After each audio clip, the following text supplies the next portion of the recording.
Tervetuloa uuden videon pariin. Meikäläinen lähti ajelulle. Meillä on kotona tuolla noin niin huonot kentät, että hidas netti, että aina kun jotain isompaa ladattavaa tai YouTube-video pitää ladata YouTubeen tai sitten kuten nyt niin isompi päivitys tuohon läppäriin niin pitää ladata, niin se on aina lähettävä tonne kaupungille 30 kilsaa ajettava hiekkatietä, että pääsee ihmisten ilmoille, missä on kenttiä. Kyllä se nykyihminen vaan sitä internettiä tarvii, ainakin meikäläinen.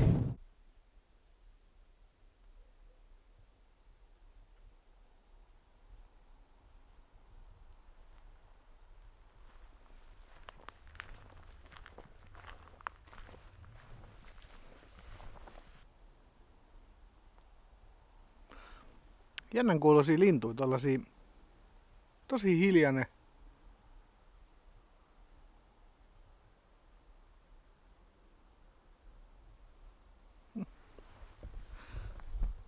Tosi pieniä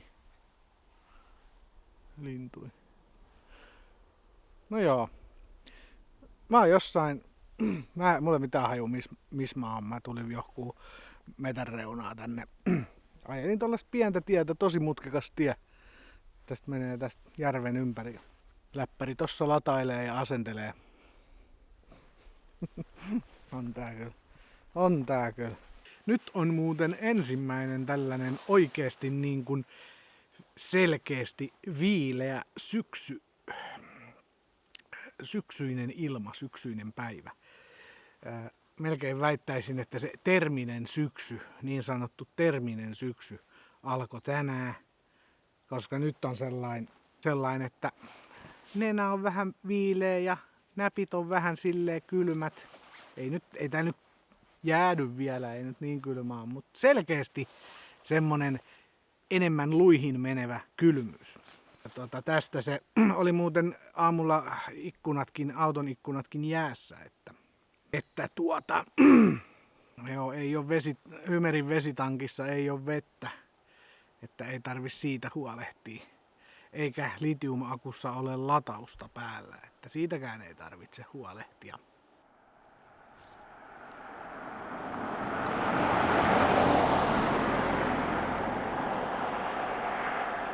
Ajattelin, että no nyt on rauhallinen paikka, on niin saatanan korvesta, täällä ei kyllä ole ketään. No eipä. Vaihelaatikko on nyt ollut korjauksessa jo. Mitäs se nyt olisi ollut siellä? Pari viikkoa nyt ainakin, 3 viikkoa. Että ja se on nyt alkuperäisestä luvatusta ajasta niin puolisentoista viikkoa tai viikon verran myöhässä. Viikon verran myöhässä. Tänään se piti saada. Mutta soitin tuossa aamupäivällä, niin sanoi, että huomenna saat, niin huomenna mä sen sit saan. Ainakin mä toivon, että mä sen huomenna saan. Silloin oli joku väärä Stefa, niin ei saanutkaan kasaa sitä, mutta ihme kilinää kuuluu tuolta metästä. Mutta minä kun saan sen lootan, niin sittenhän se pistetään kasaan. Siinä nyt menee päivä siinä kasaan laittamisessa. Ilmeisesti ainut ongelmallinen asia siinä on saada se vaihdelaatikon kannatin haarukka paikalleen. Sen kanssa on jotkut ilmeisesti taistellut, mutta eiköhän se saada sinne jotenkin muljautettua. On tää perseestä ootella, mutta minkäs teet? Se ottaa sen minkä se ottaa ja sille ei minkään voi Toivotaan nyt, että se on kunnossa sitten. Ei ole tullut mitään asennusvirheitä eikä mitään muuta, ja öljyt pysyy sisällä, ei vuoda mikään ja mikä tärkeintä, että ei ole hajonnut mitään lisää ja näin poispäin, että mä en tiedä, mulla ei ole koskaan vanhan Fiatin lootaa korjattu ennen, että mä en tiedä, miten ne kestää sit niinku, kai ne kestää. Mutta sehän me nähdään sitten reissussa. Auto laitetaan kasaan. Muutamia pikku fiksejä vielä, jotka olisin voinut tässä odotellessa tehdä, mutta ei ole motivaatio, ei sitten tippaakaan. Ei niin kuin tippaakaan, että mä en halua tehdä yhtään mitään ennen kuin mulla on se vaihelaatikko paikallaan ja mä näen, että se toimii. Käyn sellaisen 200 kilometrin koeajon heittämässä kyllä ja katon, että miten se auto pelittää. Ja sitten mä laitan viimeiset silaukset. Mä luulen, että sit mulla onkin aikamoinen motivaatio laittaa, koska se on enää niistä muutamista pienistä silauksista kiinni se meidän lähtöpäivä. Et nyt tässä on vielä tällaista, että ootellaan ja peukaloit pyöritellään ja jännitetään ja näin. Mutta sitten kun saa lootan paikalle ja auton käyntiin, niin sit lähtee. Ja minkäänlaista niinku reissufiilistä ei ole vielä tietenkään pystynyt tästä niinku nostattamaan, koska auto on niin levällään niin sanotusti ja pahasti. Et ei ole uskaltanut niinku minkäänlaista reissufiilistä niinku edes nostattaa itselleen, että päinvastoin mulla on niinku pelko, ettei tästä taaskaan tule mitään tästä reissusta. Mutta toivotaan nyt, että reissuun päästään, eihän siinä mitään. Ja koska nyt menee aika myöhäiseksi, tai menihän se kyllä viime syksynäkin Ivekon kanssa, niin olikohan meillä joku 12. päivä vai 14. päivä lokakuuta, jotain sitä luokkaa, kun oltiin Helsingissä lähössä. Et siinä mielessä meillähän on vielä 3 viikkoa tästä niin kuin 3 viikkoa aikaa vielä siihen, kun me Ivekon kanssa lähdettiin. Ja sittenhän me oltiin vielä 2 viikkoa reissussa ennen kuin me tultiin sitten takaisin. Ja kun me tultiin takaisin, niin silloinkaan vielä ei ollut lumia. Kelit oli kylmät ja paskat, ei siinä mitään, mutta ei ollut lumia vielä silloinkaan. Et sinänsä niin kuin lokakuun loppupuolelle meni. Olisiko se ollut joku loka-marraskuun vaihde varmaan oli, kun tultiin takaisin. Ja silloinkaan ei ollut lunta vielä. Kylmähän tietysti oli, mutta ei ollut lunta. Et siinä mielessä niin positiivista, että todennäköisesti meillä on vielä kuukausi aikaa ennen mitään lumia. Eikä se lumikaan nyt ole, mulla on kesärenkaat, että sehän siinä on ainut niinku juttu. Eihän siinä nyt muuta ole. Että sit joutuisi kitkat hankkimaan. Et jos se menisi niin myöhäiseksi se lähtö jostain syystä. Mutta ei se kyllä voi enää niinku mennä, koska jos jotain sellaista tulisi, että nyt se viivästyisi niin paljon, niin mä luulen, että mä jo luovuttaisin siinä kohtaa. Mikä tätäkin vaivaa nyt, että saakelin läppäri. Se on ollut tossa jumalauta jäljellä noin 25 minuuttia, niin se on viimeiset 25 minuuttia sanonut tot samaa saatana. Ei helvetti. Joo, ei ole kyllä niin, tosiaan ei ole minkäänlaista niin kuin matkafiilistä päässyt tässä näin nostattelemaan. Että se on, kun jatkuvasti tulee jotain vastustuksia, niin se vähän syö sitä fiilistä, kaikenlaista fiilistä. Että vaikeahan sitä on mistään nautiskella, jos koko aika tulee paskaa niskaan, niin vähän vaikeeta niin kuin hurraata huuella. Mutta eiköhän tässä vielä joku päivä hurraata huuella, jos ei muuten niin kännis. Mä oon miettinyt jo, että jos ei tästä tule mitään, niin pitäisikö alkaa vaan alkoholistiksi. Siis ihan sellaiseksi rappio-alkoholistiksi. Että jois vaan viinaa, kaljaa aamusta iltaan ja niin kuin kalsareissa kotona. Sitten joku Yle TV 1 pyörii siellä ja radiosta tulee merisää. Ja sit vaan juo. En tiedä, kommentoikaa alle, olisiko hyvä idea. Huomenta. Uusi päivä. Uudet kujeet. Täytyy ihmetellä, avautuu tässä taas yhdestä asiasta. Suomi ja tienhoito, aivan paskaa, en ymmärrä. Mä en ole mikään tienhoitaja, mä olen tienkäyttäjä. Joten mä en tiedä niin kuin näistä asioista, mutta jos siellä on joku fiksumpi kertomaan mulle, niin kertokaa ihmeessä. Tässä on tällainen hiekkatie, joka on 20 kilsaa pitkä. Täällä menee näitä 20 kilsan mittaisia hiekkateitä sikin sokin pitkin poikin. Täällä on todella paljon hiekkateitä. Nämä on aivan paskas kunnossa, kesät, talvet. Kesäsin hirveitä kuoppia, talvisin myös. Tää viikko sitten lanattiin.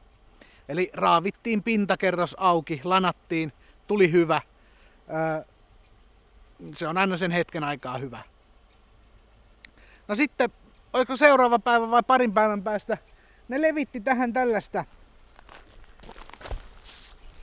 tähän tällaista saatanan isoa kivenmurikkaa. Helvetin paksun kerroksen. Sai sen kunnon patjan tohon päälle. Ja arvaa kun kolisee saatana auton helmoihin ja joka paikkaan. Ja levyjarrut on, kahdessa autossa meillä, niin levyjarrun välissä on kivi, rahisee siellä. Et helvetin kiva. Todella hyväksi autoille. Tällainen, mikä rapisee ohi, ja sit ohi ajavasta autosta lentää tuulilasiin noita kiviä. Nämä on niin saatanan isoja nämä kivet. Nämä on just sellaisia tuulilasin paskojia. No, meni päivä, vuorokausi, niin nämä ajourat, mitkä nytkin on tässä näkyvillä, ne oli paljaana tosta sorasta. Eli se sora lentää totta kai helvettiin. Siitä ihan vuorokaudessa oli noi vanhat ajourat esillä. Ja siellä oli edelleen ne kuopat. Ja tää saatanan kuulalaakerihan lentää myös sieltä kuopista helvettiin, et ei se auta tämän levittäminen mitään. Kuinka paljon maksaa? Tässä on 100 kilometrejä hiekkateitä ja nämä on kaikki vedetty tällä kuulalaakerilla. Kuinka helvetistä sellainen maksaa? Ja se oli niinku, siitä ei ollut mitään hyötyä. Toi oli helvetin liukas, se auto vetelehti ihan tossa noin kuulalaakereiden päällä silloin. Ja vuorokaudessa ajourat oli jo paljaana. Mitä järkeä, mitä hyötyä?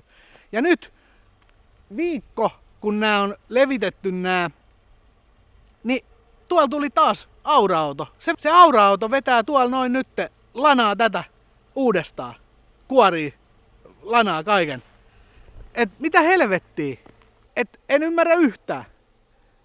Mikä helvetin järki tässä oli tätä kuulalaakeria vetää nyt tänne tielle?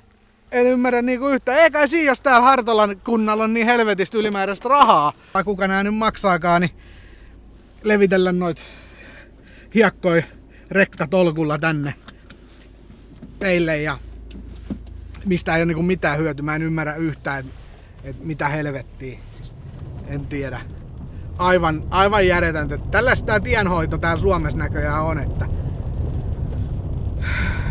tääkin tie on niin kesät, talvet niin hirveässä kunnossa. Mä en ymmärrä, eikö niinku taito riitä vai mikä siinä on saatana, ettei saada tietä perkele. Kyllä mä nyt ymmärrän routa ja kaikki, mutta ei saatana. Vetäis sit vaikka asfaltin, en mä tiedä perkele. Mutta kuten kuvasta näkyy, olen autossa ja olen lähtenyt ajelemaan. Minne olen lähtenyt ajelemaan? No, minä olen lähtenyt ajelemaan nytten hakemaan Hymerin vaihdelaatikkoa. Sen pitäisi tänään olla valmis. Ja näin poispäin. Eli tästä tää homma nyt lähtee etenemään. Jos et ole muuten kanavan tilaaja vielä, niin hyppääpä kyytiin ja tilaappa se kanava. Katsotaan, että päästäisikö reissuun vielä tässä syksyn mittaan.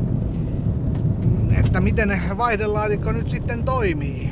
Mutta käydään nyt hakemassa ja katsotaan mitä tämäkin huvi maksoi nyt sitten. Paljon vaihdelaatikon remontti tuli maksamaan ja sittenhän me nähdään, että miten se vaihdelaatikko toimii.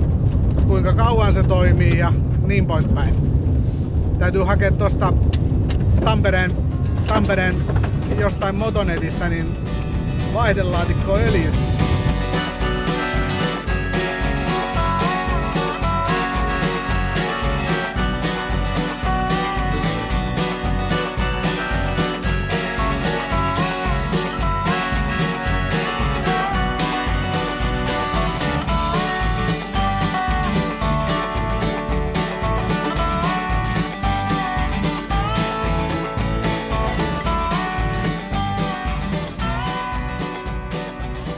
Olen nyt vissiin Pirkanmaan Motonetissa. Kävin tossa Motonetissa matkalla Nokialle ja ostin Redlinein vaihteistoöljyt. tosiaan täyssynteettinen mineraalithan sinne pitäisi laittaa, mutta tai niin manuaalissa sanotaan, että mineraaliöljyt, se on sieltä 80-90-luvulta, että olisiko se mineraaliöljyt nykyään sitten parantunut sen verran, että mä en oikein tiedä. Tietysti pitäisi asiaa tutkia varmaan, niin tietäisi, mutta mikä siinä mineraalissa on, että se pitäisi mineraalia olla. Tämä esteripohjainen täyssynteettinen vaihteistoöljy, kun tässä pointtina on tässä se, että tämä on GL1, GL3 sekä GL4 öljyä 75V85, eli tosi hyvä kaikin puolin. Ei ole mitään EP-lisäaineita tässä. Ja se on se tärkein, ettei ole niitä EP-lisäaineita. Erittäin korkealuokkainen, laadukas, kestävä vaihteistoöljy. Redlinein öljyt. Ja saatanan kallista. Mitä sitä ei rakkaaseen Fiattiin uhraisi? Kyllähän se Fiatti ansaitsee. Se ansaitsee vain parasta. Tää oli 30 litra. Paitsi että tässä ei edes ole ihan litraa, tässä on 9,5 desiä. Litra maksoi 29,90. Eli 30 litra, kun Komman SX olisi 10 litra. Eli mä saisin 1 litran hinnalla sen kokonaisen 3 litraa Kommaa. Nyt mä joudun nostaa 3 näitä 30. Eli 90 meni rahaa sitten näihin. Aivan saatanasti. Mutta vaihteistoöljyhän nyt on sellainen, että sitä ei vaihella jatkuvasti. Sitä ei niin kuin todellakaan vaihdella jatkuvasti. Niin sen takia mun mielestä voi aivan hyvin ostaa parasta kestävää. Tämä on muutenkin kestävää, hyvin kestävää öljyä, joten mä väitän, että tämä on paras Fiatille. Täällä oli myöskin, niin täällä oli jopa Fiatin hyväksyntä, tai siis ei se mikään Fiatin hyväksyntä ole, mutta suositeltu Fiatteihin. Fiat 9.55550-MZ1. Tuskin tarkoittaa mun Fiattia, vaan jotain muita Fiatteja, mutta mennään sillä. Leikitään, että se koskee sitä mun Fiattia. Ja kommenttikenttään voi nyt kaikki öljytieteilijät, öljyinsinöörit ja muut vaihteistoinsinöörit kommentoida, miksi tämä on erittäin paska öljy. Juurikin minun Fiattiini. Mä sitten lueskelen ja vastailen niihin kommentteihin. Nyt mä jatkan matkaa tästä tonne Nokialle. Katsellaan, onko Tatska ja Jesse paikalla. Onko sillä aikaa tehdä mulle tatuointi? Ja ette uskokaan, että mikä tatuointi.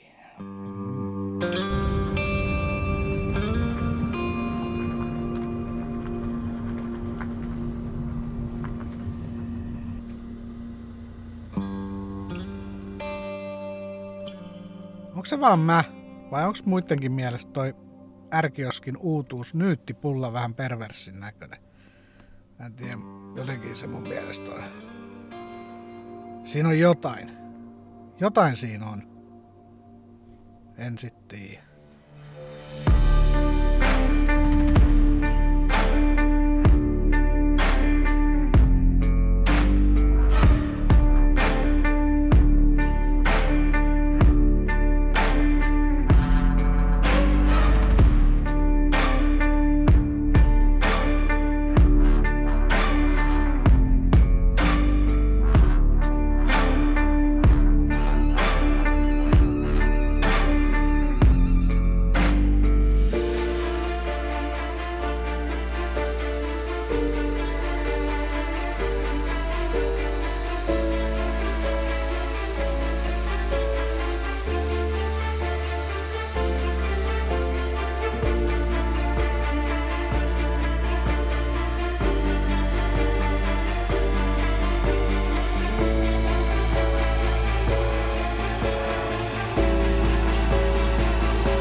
Olihan päivä.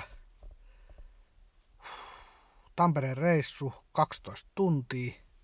Kello on 9 illalla. Ulkona on aivan sysipimeä, tähtitaivas kimmeltelee. Mä laittelen kamat tästä puhelintaskuun ja enpäspä voihelaatikko saada jäädä huomiseen asti takapaksiin ja näin poispäin.